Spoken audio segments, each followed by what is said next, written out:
काल सभागृहामध्ये या विषयावर चर्चा झाली आणि मुंबईप्रमाणे इतर भागात देखील आता नाशिक भागामध्ये ऊसाच्या पिकामध्ये किंवा जुन्नर भागामध्ये मोठ्या प्रमाणामध्ये बिबटची संख्या वाढलेली आहे आणि विदर्भामध्ये मोठ्या प्रमाणामध्ये वाघाची संख्या वाढली आहे। या सर्व परिस्थितीचा फार गंभीर परिणाम झालेला आहे। माझ्या स्वतःच्या मतदारसंघात सुमारे 16-17 लोकांचा मृत्यू झालेला आहे। चंद्रपूरमध्ये तर फारच गंभीर परिस्थिती आहे। गडचिरोलीमध्ये हत्तीचा प्रश्न उपस्थित झाला आहे। पश्चिम महाराष्ट्रात उत्तर महाराष्ट्रामध्ये बिबटचा प्रश्न झालेला आहे। लोकसंख्येची वाढ ही सातत्याने गंभीर प्रश्न झालेला आहे आणि वन्य प्राण्यांच्या संख्येत वाढ झाल्यामुळे त्यांना जो अधिवास आहे तो आता अपुरा पडत आहे। टायगरची टेरिटोरियल फाईटमध्ये टायगरची डेथ होत आहे आणि या सर्व परिस्थितीमध्ये आता मोठ्या प्रमाणामध्ये ग्रासलँड डेव्हलप करणे, हर्बिव्हरची संख्या वाढवणे, जर वाघ आणि बिबट वाढला असेल तर त्यांना लागणारा जो खाद्य आहे त्याची देखील संख्या वाढली पाहिजे। आता लोकसंख्या नियंत्रण कशी आणावी, म्हणजे वाघाची आणि बिबटची संख्या कशी नियंत्रणात आणावी हा देखील एक गंभीर प्रश्न आहे। या संदर्भामध्ये केंद्र शासनाशी राज्य शासनाची चर्चा सुरू आहे। माझी स्वतःची माननीय वनमंत्र्यांसोबत बैठक झालेली आहे दोनदा। एक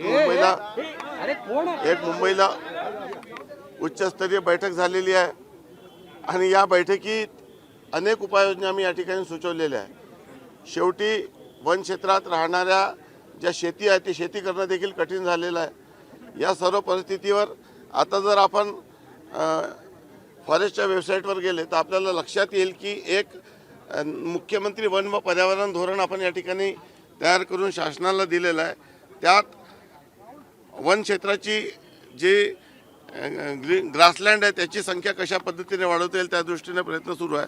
आव्हान आहे, एक नवीन प्रश्न राज्य सरकार पुढे आलेला आहे, बिबट आणि वाघाची वाढलेली संख्या। या प्रश्नावर कालच सभागृहात झालेल्या चर्चेनुसार आता रिजन वाईज बैठक पुढील 3 दिवसात होणार आहे आणि या प्रश्नाला, या आव्हानाला समोर जाण्यासाठी जे आवश्यक ती कृती आहे ते सर्व केली जात आहे, पिंजरे दिले जात आहे।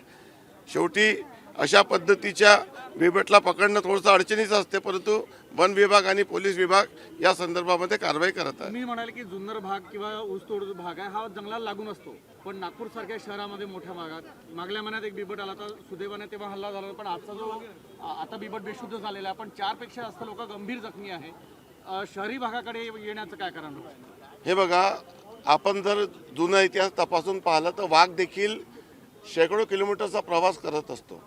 शेवटी टेरिटरी त्यांची वेगवेगळी असते आणि नागपूर जरी इथं असलं मुंबईसारखं, परंतु नागपूरच्या चारी बाजूला म्हणजे इथं पेच अभयारण्य आहे, काटोलपासून नरखेडपासून हिंगणापासून तर रामटेक, पारशिवनी, उमरेड, करांडला सर्व हा भाग वनाने व्याप्त आहे। त्यामुळे क्रॉसिंग करणे ही एक फार नैसर्गिक प्रक्रिया आहे।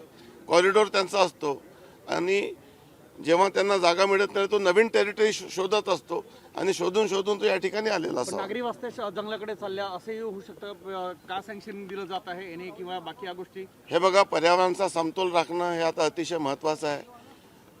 माणसाची संख्या वाढली, त्या पद्धतीने वन्य प्राण्यांची संख्या वाढवण्यासाठी आपण खूप कठोर कायदे केले। जेव्हा संख्या कमी होती तेव्हा हे सर्व कायदे खूप आवश्यक होते, परंतु आता संख्या वाढणे हा देखील एक नवीन प्रश्न उद्भवलेला आहे। माणसाचा जीव वाचवणं खूप महत्त्वाचं झालेलं आहे। राज्य सरकार या विषयावर सर्व आमदारांची बैठक घेऊन या अधिवेशनातच अजून काही योग्य निर्णय करता येईल का, AI टेक्नॉलॉजीचा वापर आपण करत आहोत, मार्वलला आपण काम दिलेलं आहे। सर्व पद्धतीच्या आवश्यक त्या खबरदारी शासन घेत आहे। बिबटची संख्या जी वाढलेली आणि बिबट जे जंगलातून बाहेर येतात ते बाहेर येऊ नये यासाठी जंगलामध्ये शेळ्या सोडण्यात यावं अशा प्रकारचे 1 कोटी रुपये त्यासाठी खर्च केले जाणार आहेत आणि काही प्रभावी पडेल का ही योजना? प्रभावी पडेल? हे बघा, कोणीही कुठलाही माणूस किंवा जनावर हा उपाशी राहू शकत नाही। शेवटी तो आपल्या आहाराच्या शोधामध्ये कुठे ना कुठे तर फिरणार आहे। एवढ्या मोठ्या प्रमाणात वाघ आणि बिबट वाढल्यामुळे आज जंगल सफारी करण्याची गरज नाही। आमच्या भागात देखील कुठे गेलो तरी वाघ दिसते, अशा पद्धतीची परिस्थिती आहे। मग या सर्व वाघ आणि बिबट यांना लागणारा खाद्य म्हणजे जे हर्बिव्हर, हरण, सांबर याची संख्या देखील त्या प्रमाणात वाढणं खूप आवश्यक आहे। भविष्यामध्ये कशा पद्धतीने कॅप्टिव्ह ब्रीडिंग करता येईल का आणि ही संख्या कशी नियंत्रणात आणता आणि हा समतोल कसा राखता येईल या दृष्टीने माननीय वनमंत्री प्रयत्न करत आहे. आम्ही सर्व वन क्षेत्रात राहणारे लोकप्रतिनिधी, आमदार, मंत्री त्यांच्या या चर्चेमध्ये त्यांच्यासोबत सहभाग घेत आहोत, आपापला अनुभव शेअर करत आहोत आणि काय या संदर्भामध्ये उपाययोजना शोधता येईल ते शोधून त्या दृष्टीने प्रयत्न सुरू आहे. एकच प्रश्न की इतर राज्यातील अभयारण्यात सोडण्याचा का प्रस्ताव म्हणजे दुसऱ्या राज्यांशी चर्चा करत आहे का की जर तिथे वाघाची किंवा बिबट्यांची संख्या कमी असेल तर आपल्या इथे हा गंभीर होता प्रश्न, तर दुसऱ्या राज्यातील अभयारण्यात सोडण्याचा काही विचार किंवा तसा प्रयत्न सुरू आहे का? आपल्या भागातील अनेक वाघ पकडण्यात आलेले आहे, पकडून अनेक गोरेवाडामध्ये ठेवण्यात आले, काही सह्याद्रीमध्ये या ठिकाणी पाठवण्यात आलेले आहे. शेवटी एका राज्यातून दुसऱ्या राज्यात वाघ पाठवायचे असतात, त्याला केंद्र शासनाची मंजुरी लागते. ती देखील कारवाई सुरू आहे. नसबंदीच्या संदर्भात देखील काय कारवाई करता येईल ते देखील सुरू आहे. आव्हान आहे, प्रश्न आहे, त्यावर उत्तर शोधून आवश्यक खबरदारी घेऊन उपाययोजना केल्या जातात. असं म्हणतायत की 25 लाखांची जी रक्कम आहे बिबट्यांच्या हल्ल्यामध्ये झालेल्या मृत्यूमुखी पडलेल्या नातेवाईकांना ती 50 लाखांवर करावी. खरं तर मृत्यू होऊच नाही, मात्र जर रक्कम वाढवायची असेल तर 50 लाख. नाही, 25 लाख ही महाराष्ट्र ही सर्वात मोठी मदत करत आहे. केरळ सरकारने वन्य प्राण्यांचा हल्ला याला स्टेट डिझास्टर डिक्लेअर केलेला आहे आणि नुकताच सुप्रीम कोर्टाने देखील या संदर्भामध्ये प्रत्येक राज्याला निर्देश दिले की त्यांनी किमान 10 लाख रुपये द्यावे. आणि या सर्व परिस्थितीचा विचार करून महाराष्ट्र हा पुरोगामी राज्य आहे.